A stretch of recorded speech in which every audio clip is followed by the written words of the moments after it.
Love, ah, ang pinapangako ko sa iyo sa habang buhay, mamahalin kita sa hirap man at ginawa. Gagawin ko ang lahat para sa mabubuo nating pamilya. Kahit man lagi ka sa moody man o ano, naiintindihan naman kita kasi mahal na mahal kita.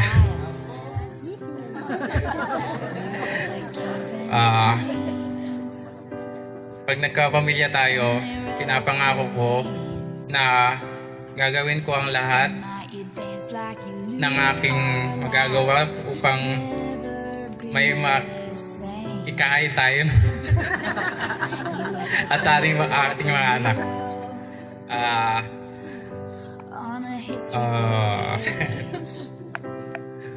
At saka ipapangako ko sa iyo na ikaw lang at ikaw lang, wala nang iba. Yun lang. Wow. Narinig niyo po ba yan? Saksi po kayong lahat, ha? Recorded po ba yan? Alright. Sige, hindi lang. Kamaingay.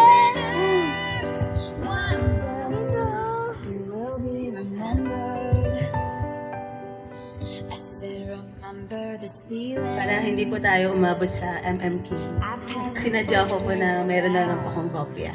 Yan, hindi joke. Pero seryoso ako dito sa buhay. Kwentuhan ko lang po muna kayo, no? Since AP teacher naman po. Hindi joke lang po.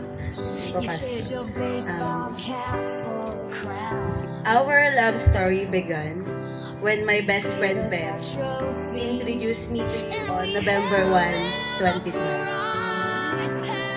Malinaw pa sa aking isipan ang ating unang pagkikita mula sa plaza ng Herona.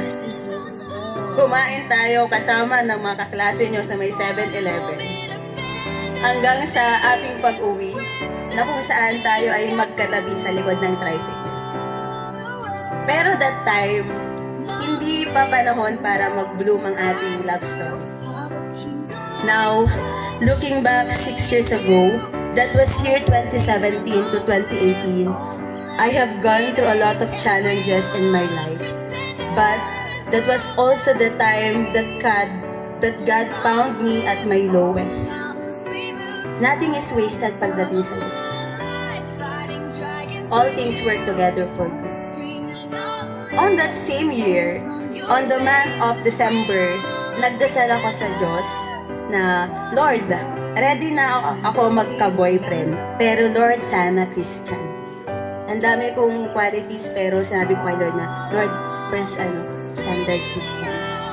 And on March 7, 2018, bigla kang nag-send ng message sa Messenger, and that's how our world crossed again. Since then, I always believe that you are my answered prayers. Love, Nathaniel, you've always been a part of my healing.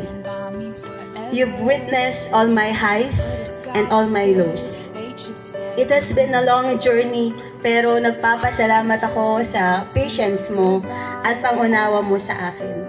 And finally, sa harap ng Diyos, sa ating pamilya, mga kaibigan, mga taong nagmamahal sa atin, I am full of joy knowing that I would end up marrying the person I have prayed for. The person that helped me grow in all ways. Ang galing ni Lord, no?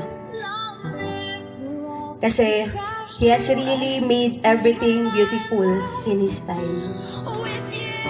Tandaan mo ito lagi na kahit saan ka man magpunta, malayo man o malapit, panghawakan mo lagi ang pagmamahal ko para sa'yo.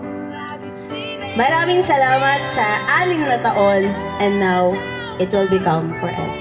I love you, Nathan.